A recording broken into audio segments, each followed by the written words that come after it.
Viewers of Regents, today we are in Tharaka Nithi County at the home of Reverend Elias Kabii Mukira. Reverend Kabii is one of the oldest ministers ordained one day after the independence of Kenya. And we hear from him the experiences of ministry that time, transitioning from teaching to ministry, the challenges he has had to go through, and having worked for those many years in the church and supporting others in the ministry, and even all the challenges that he has gone through. So he's the right to listen to because of the experiences that you get to know of the ministry those years. Welcome to today's program.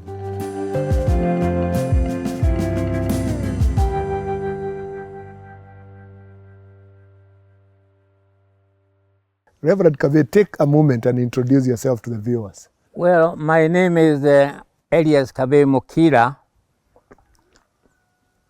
born the year 1933, ordained church minister in Nyeri the year 1963, one day after independence.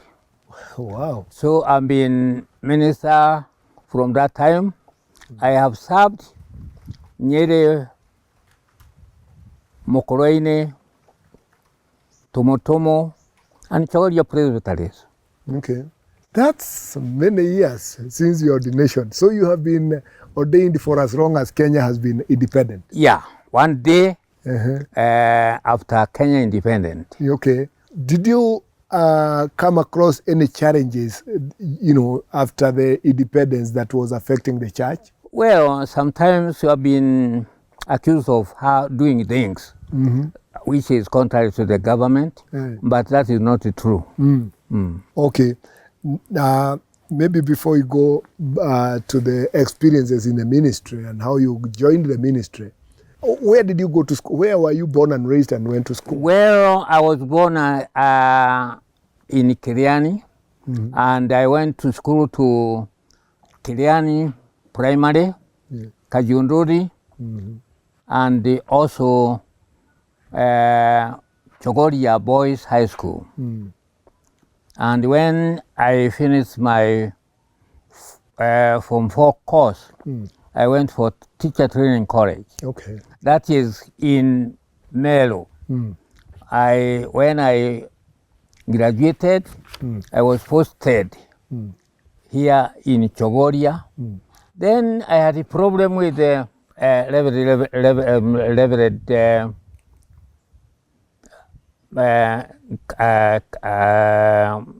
Ivan. So I was kicked out, and then the Methodists took me. I went to Methodists again. I taught with them, then I was given another transfer to Egembe. So I stayed there. Later, I was called back and started a new school at Yitara. And that was a new school, and it is still doing very well because it's now secondary school. So as you are doing the teaching job, at what point did you receive the call to join the ordained ministry? In fact, let me be very open. When I was called for interview, this was done in Nairobi, St. Andrews. We went there with Dr. Clive Ivan. We could not find the people who were doing interview. So on Saturday, I came back and I reported to him that I have not seen the people. We were very sorry. But the same year, in December, I got a letter inviting me for theological school, Limuru. I went with this letter to Dr. Clive Ivan, who was the manager of schools, and he told me that he should not worry. I was released, and I handed over to another person. So I went to Limuru and started studies. I decided not to be ordained church minister because that was against the revival movement. East African revival. East African revival. So when I reported to them that I'm going for church ministry, they laughed at me and told me that I'm lost. I told them no. I wanted theology so that when I preach, I know what I'm preaching about. Then they allowed me to go to Limuru. I stayed there for 3 years. And I think in my class, I was the first student. Okay, that's good. So you went to St. Paul's, but before you went to St. Paul's, you were in teaching. Yeah. I'm interested, and the viewers may be interested to know, at what point had you received the call to go for ministry before you actually went for training? Is it some few days or many years before then? Well. What am I going to tell you? But I was a local preacher, preaching in many churches, Presbyterian and Methodist. It was during that time when Dr. Craven was praying for young people to accept Jesus and agree to join the church ministry. It is that time when I responded. To start with, I was saying that I will not allow to be ordained as Presbyterian minister because I should be tired in one church. But later I changed my mind. And when I finished the theological training, I was sent out by Presbyterian church. Were you born and raised by Christian parents? No. My parents were not Christian. And they were Melo people. Traditional. They were not Christian. So what, having been born and raised by parents who were not Christians, what made you embrace Christianity? The truth is that I liked what Presbyterian was doing. They had started education here, started a hospital, and they were teaching Bible. So I accepted those. That's what made you become a Christian. Yeah. If I may ask, do you remember when you were baptized? No. You don't? No. Not even the year? No, not even the year. So now let's go to the challenges that you encountered when you went, after you left St. Paul's and then you were ordained. The challenges that really took place in the country because of the independence. Well, one of the challenge, when I went for practical year, I stayed for 9 months without salary. And I was given 2 palaces. That is Kangaita and Yodaya. I was looking after these 2 palaces. And on 9th month, I told them that I give you notice now.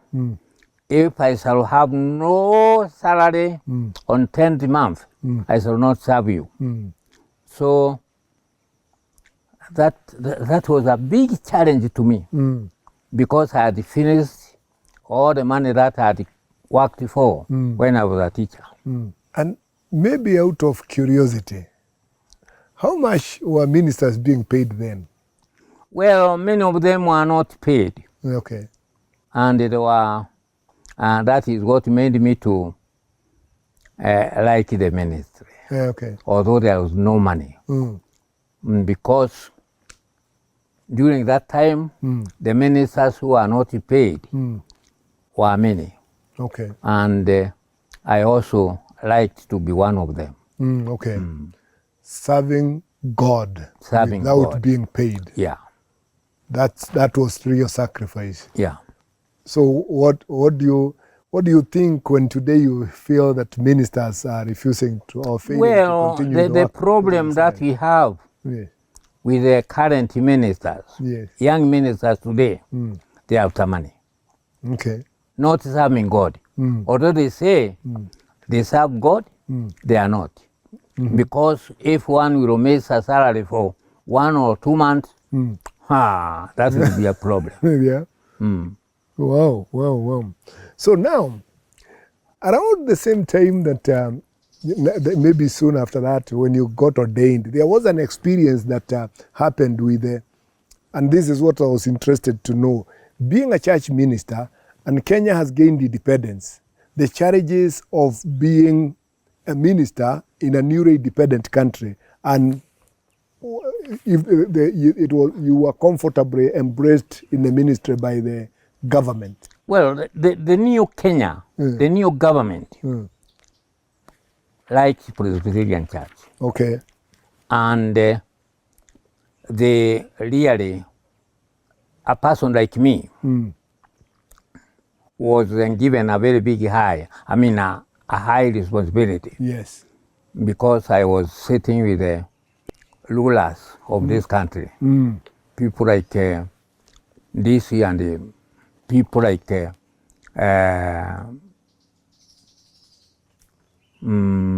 members of parliament.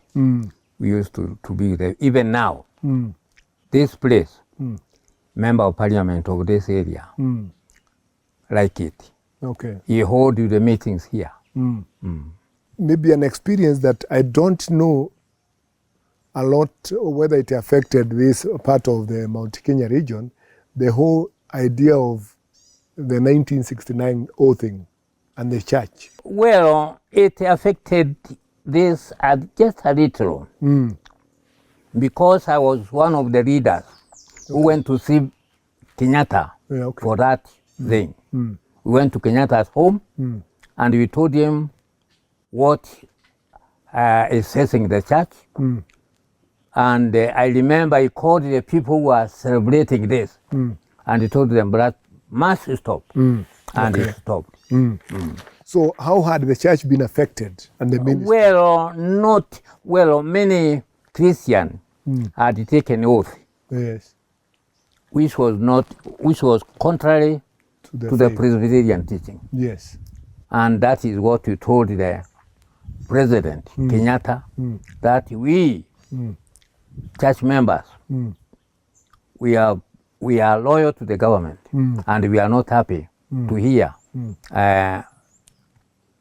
some of our people being forced to take another oath of Mau Mau. Can you explain to the viewers what was the purpose of the oathing ceremony?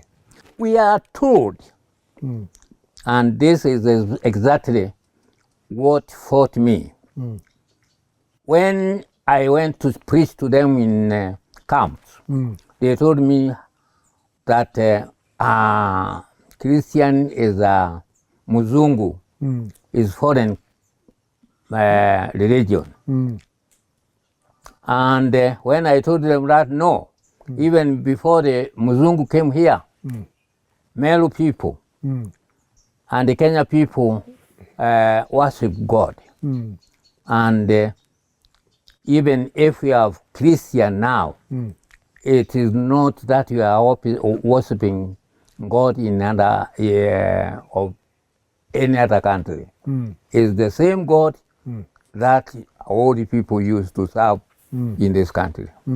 They wanted Christians to be faithful because they say there are Christians who are not faithful.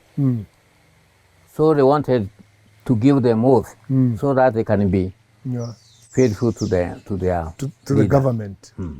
That affected the people who did it or who went for the oath. Were they willing or were they forced? They were forced. Okay. A few of them were willing, but majority were forced because they confessed in fellowship how they were forced and they were beaten. Okay. So what was the reaction when you and the rest of the church Well, leaders went we to requested president to stop that, forcing people to the whole thing. How soon thereafter did he stop? Well, on the same day, The same day. he called the people who are doing that in that Atondo area, and he told them go and tell others to go home and close their camp. Oh, okay. That was good. Now let's go back to your ministry after ordination in Nyeri. You were in charge of Kangaita And Othaya. and Othaya. And you, for 9 months, you were not I was not paid. And then, how are you managing to move from one corner of Nyeri to the other? In fact, I was lucky because when I was teaching, I used to save. I used that money. So there were means of transport? Yeah. Okay. Would you be able to move from Kangaita to Othaya the same day? Yeah, using motorcycle. Or motorcycles? Motorcycle. You owned a motorcycle, it was for Yeah. public? Oh, Yeah. you owned one? Yeah. In the 60s? Yeah. You must have been a very rich man. Well, I told you I started off as a teacher, Yeah. and I used to look after my money, Yes. and I had also coffee trees, which give me some money. Okay. Well, by those days standards, you must have been a very rich person, according to the In standards. fact, I was telling the other people the other day that when one person carried me from main station to my home here, I told him that I used to drive a motorcycle from here to Nairobi. That was an experience. So when you were in Nyeri, were you based in Kangaita or in Othaya? Well, what I did, I had divided my time. 2 weeks in Othaya, 2 weeks in Kangaita, visiting people without telling them that I'm going. And I've challenged our ministers here because when they do pastoral visiting, they report always when they are going, which is not good. That is not biblical. Okay. I used to visit without telling them I'm visiting. I found them where they were. We prayed with them in their garden. Wherever I found them, in their business. But these days, because they know if they say they are going to visit this district, a lot of food will be brought. And many things will be done. Yes. So that is why young ministers are prepared for that. Okay. And you say it is not biblical? No, that's not biblical. Yes. No. You cannot read it from the Bible anywhere where our Lord Jesus said, I'm going to visit that village on this time. Yes. No. That's a challenge. That's a challenge. It's a serious challenge. And I would urge the young ministers to drop that and do this thing as our Lord Jesus did. Okay. And in any case, wherever you went, though you were not expected, they still embraced you and welcomed you. Yeah. So for how long did you serve the two regions, Kangaita and... I'm calling them regions because now those are huge. I served them for almost 9 months. 9 months. Then what happened after that? After that, every one of them was able to stand by its own. So where did you end up being when they stood by on their own? Did you end up in Kangaita or in Othaya? No, I was transferred. Oh, transferred back to Chogoria. Oh, back to Chogoria. So you that is where you spent most of your time in ministry. Yeah.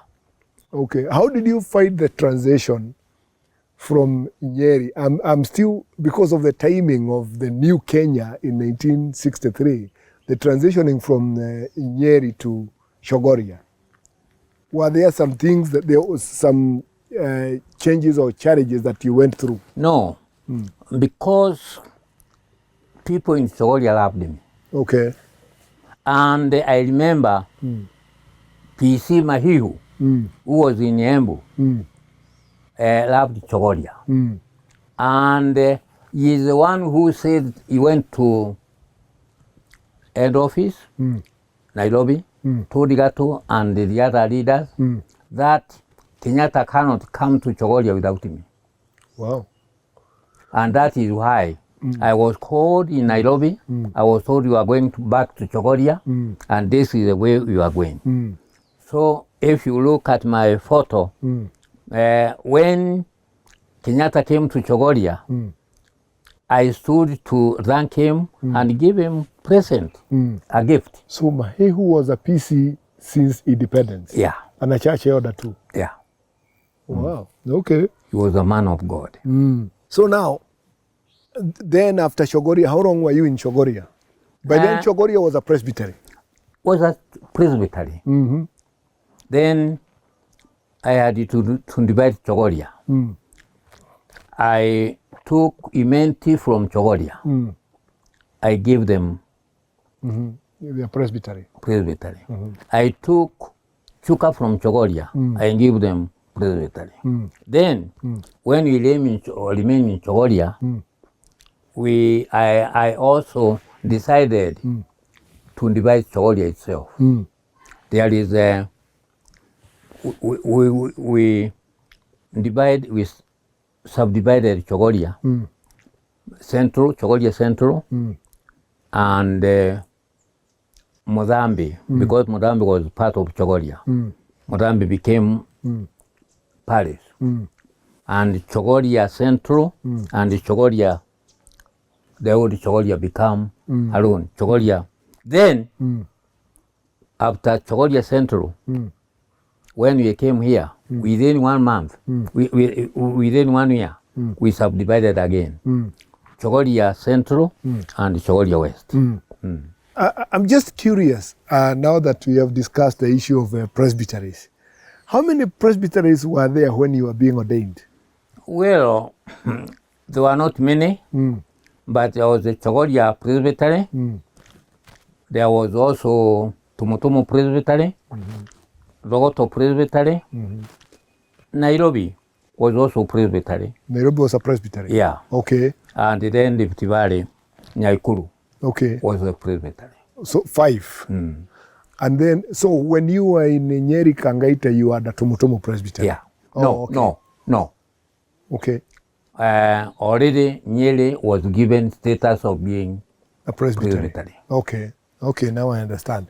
And now the other issue that I'm interested in is the whole idea of the oathing ceremony, the church ministry, and the East African Revival Fellowship. Yeah. What was the reaction of the East African Revival Fellowship, especially during the oathing ceremony?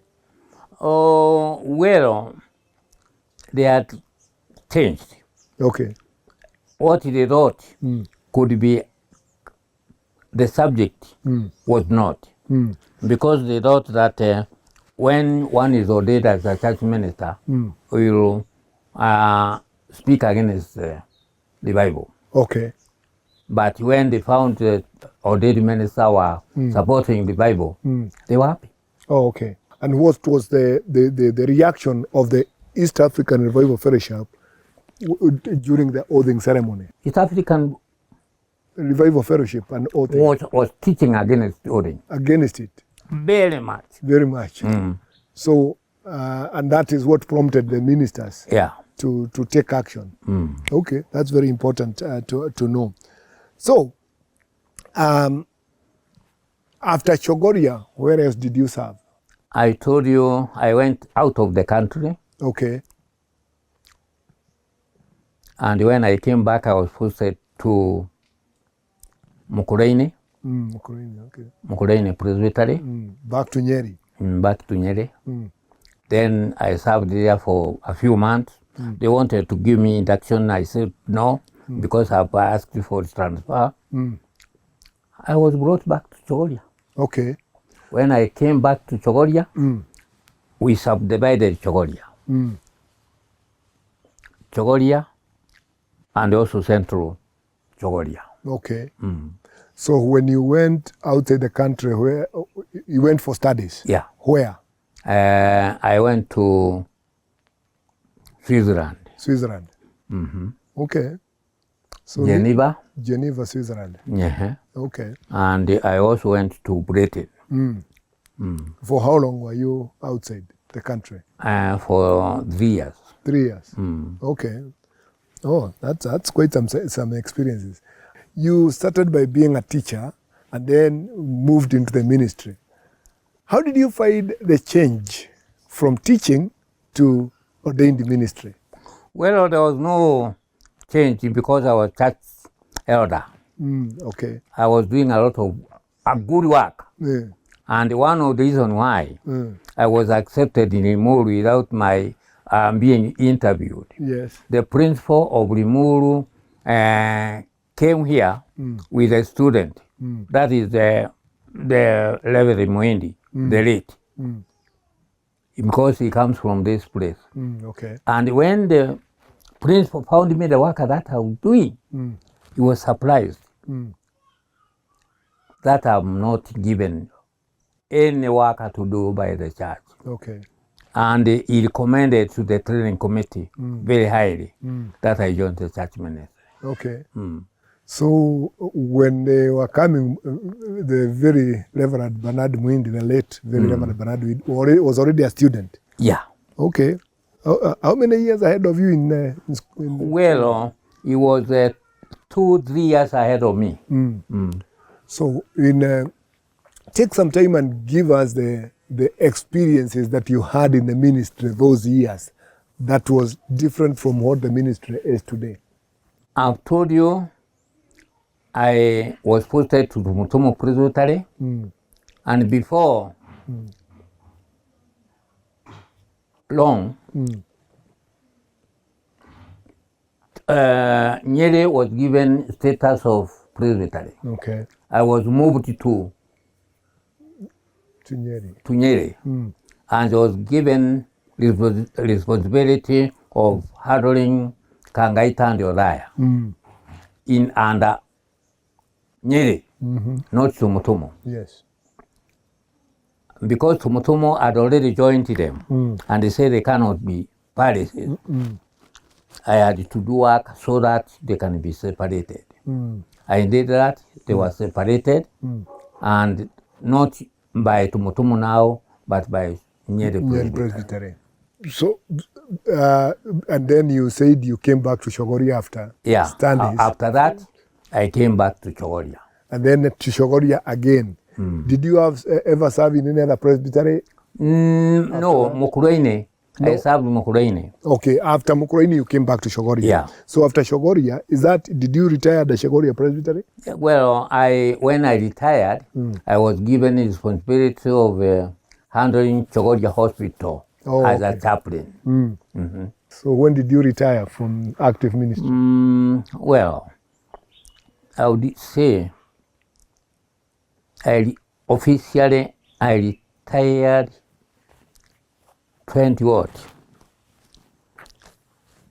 2015? Oh, that's when you retired finally. Yeah. As an ordained minister, and you eventually retired, how did you prepare yourself as a person for retirement? If you ask me how I prepared myself, yes, I will not give you any information. But because I had coffee, all what I remember is the money that I got from coffee. Okay. Because I remember when I was retired and having been in hospital without any pay for some times, I got 742,000 from coffee. Wow. But you prepared yourself for retirement in one way or the other. When you were a chaplain you worked as a chaplain at Chogoria, were you in a month or you were operating? No. I never prepared myself. Because in hospital, I had not a good time with the administration. Okay. Medical officer in charge, administrator. So I was kicked out. Why were you kicked out? because people loved me more than administrator or medical officer in charge. They felt threatened by you They thought that was a threat. as a chaplain. Wow. And I remember they called me in the office one morning. They told me, they requested me to write a letter of resignation. And I told them that you are talking good news to a bad man, a wrong person. Because I was brought here, you better tell the church that you have enough. Okay. So I cannot write a letter to say I want a transfer. No. okay. So how did they handle it? Well, they told PCA head office. Then one day I was called by Gedi. Okay. I asked him to ask them to give him the key, the vestry key, so that they can give me my Bible and my cloak. So that is how you left the work of the chaplain. Okay. But when you were chaplain and just before you went into chaplaincy, were you operating from your home? Yeah. Okay. So when did you build this beautiful home? Well, part of it was built before I went to ministry. Okay. And a part of it after ministry. Okay. So even before you joined the ministry, you had your own home. Yeah. That's how I'm telling you, you are a rich man. You had a motorbike, you had your own home before you joined the ministry. By the standards of those days, you must have been. So since you retired, what do you do now in retirement? When you wake up in the morning? I am more busy Yes. than the time I was working as a church minister. Okay. I'm the chairman of the Kiriani Farmers Society. Yes. I am the treasurer of Melo South Sacco. Okay. And I'm attached to many schools when I'm not engaged Okay. to any. And I'm being a member of DMB and also provincial education office. Okay. So you managed to do that even in your natives. So have you really retired? Yeah. Well, I would say I'm retired because I'm not given a calendar by presbytery. I am on my own now. Even when the presbytery call me, I told them, please let me look at my diary. Okay. If they find me, I'm called elsewhere, and I'd accepted, I told them, sorry, I'm not coming. Okay. So how would you assess your working relationship with the presbytery now that you're in retirement? Well, they do understand. Okay. A retired minister is more busy than the man with his own.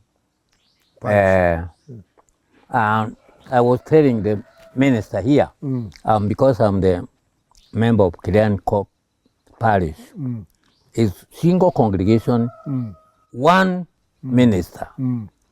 I asked them whether they understand why. They don't know. And I'm going to request the presbytery not to post this, to remove this minister here now, because he's the only person who knows. I've told him.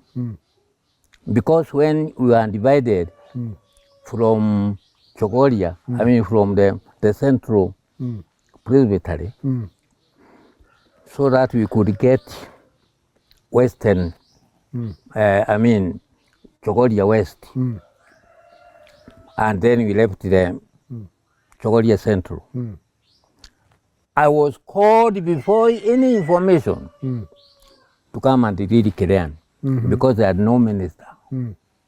I was called at Chogoria, I mean at Kataraka, and they told that you are going to read Kireani Paris. I told them, no, you are not giving me any notice. You have not prepared me for that. But they said, no, the presbytery have decided.